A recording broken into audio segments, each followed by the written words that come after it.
राधे राधे। आज मैं आपको बताऊंगा कि हमारा जो जल है, वाटर, उसके अंदर भी जीवन होता है। वह हमारे घर में किस प्रकार से हमारी बात को सुनता है और किस प्रकार से प्रभावित होता है, और उससे हमारा जीवन किस प्रकार से स्वस्थ रहता है या अस्वस्थ हो जाता है, इसको आप समझें। तो मैंने आपको पूर्व वीडियो बताया था कि हमारी जो सोल है, आत्मा है, ये परम सत्ता जो ब्रह्मांड का संचालन करने वाले ईश्वर हैं, ये उनसे ऊर्जा प्राप्त करती है, उनसे जुड़ी होती है।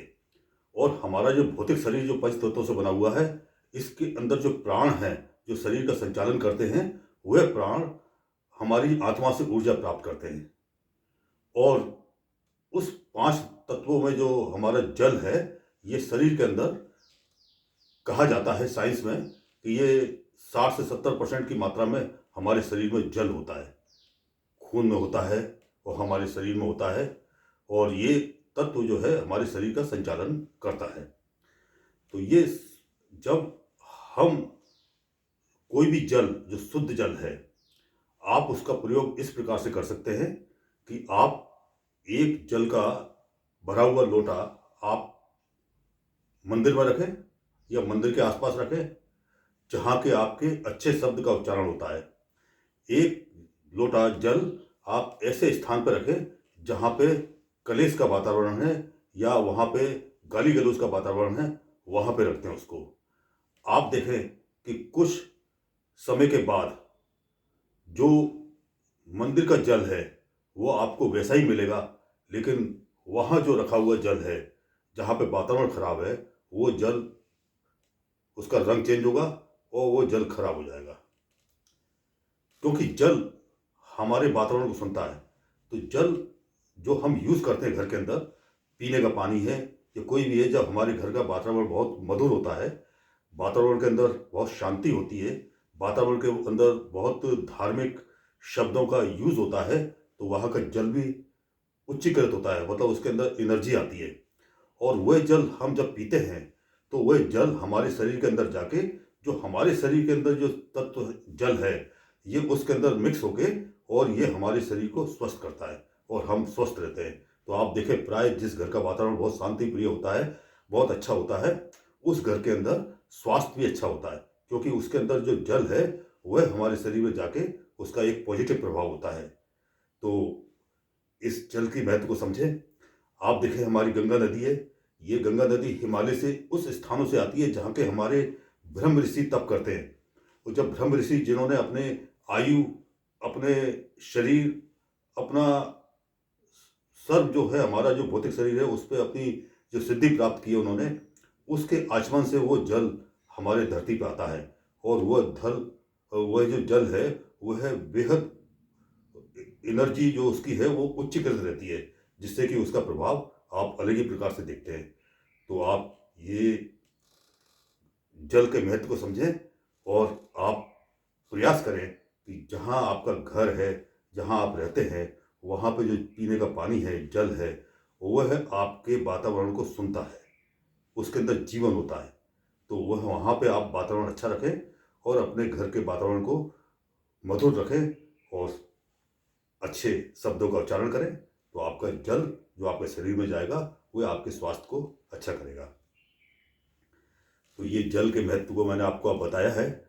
और ये हमारा जो भौतिक शरीर है, इसके अंदर ये एक तत्व होता है जो कि प्राण से संचालित होता है, जिसमें 5 कर्मेंद्रियां होती हैं, 5 ज्ञानेंद्रियां होती हैं, जो हमारे प्राण उसका संचालन करते हैं। तो ये हमारा योग जो वेदों से आया है, इसके रहस्य को आप समझें। और आज मैं आपको बताऊंगा कि अलौकिक मंत्र जो होते हैं, वह अलौकिक मंत्र जब हम जल के साथ उच्चारण करके और जब उस जल को ग्रहण करते हैं, तो वह हमारे स्वास्थ्य के लिए बेहद लाभदायक होता है।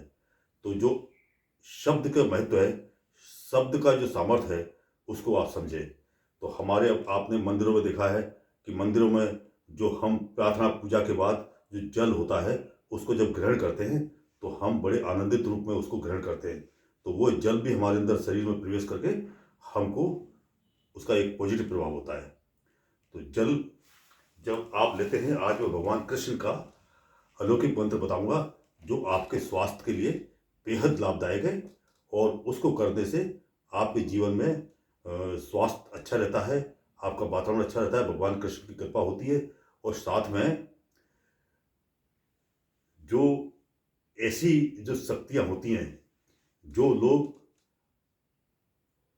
कोई तांत्रिक विधि से या मांत्रिक विधि से आपके जीवन में नुकसान पहुंचाना चाहते हैं, उससे भी आप बचे रह सकते हैं।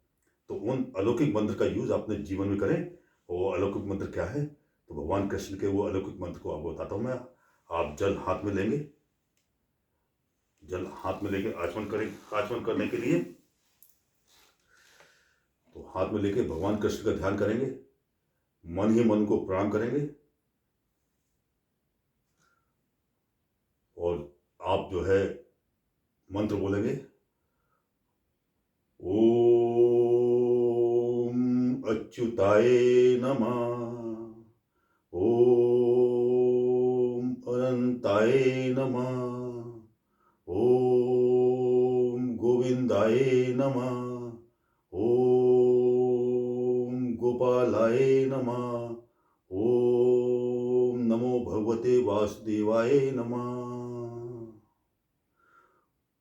तो आप ये मंत्र उच्चारण करके वो इस जल को ग्रहण करेंगे, तो ये आपके जीवन के अंदर जो आपका जो स्वास्थ्य है ये अच्छा रहेगा, ऐसा कहा गया है। और इसके बाद फिर आप भगवान कृष्ण की प्रार्थना करेंगे, ओम कृष्णाय वासुदेवाय हरिये परमात्मने प्रणतक्लेश नाशाय गोविंदाय नमो नमः। राधे कृष्णा, राधे कृष्णा, राधे कृष्णा। तो इस प्रकार से आपने देखा ये जल का महत्व हमारे जीवन में किस प्रकार से है, और किस प्रकार से जल के आचमन से और मंत्र के उच्चारण से हम अपने जीवन को अच्छा कर सकते हैं, स्वस्थ कर सकते हैं, प्रसन्नता अनुभव कर सकते हैं, और भगवान कृष्ण की कृपा प्राप्त कर सकते हैं। राधे कृष्णा, राधे कृष्णा। जय श्री राम।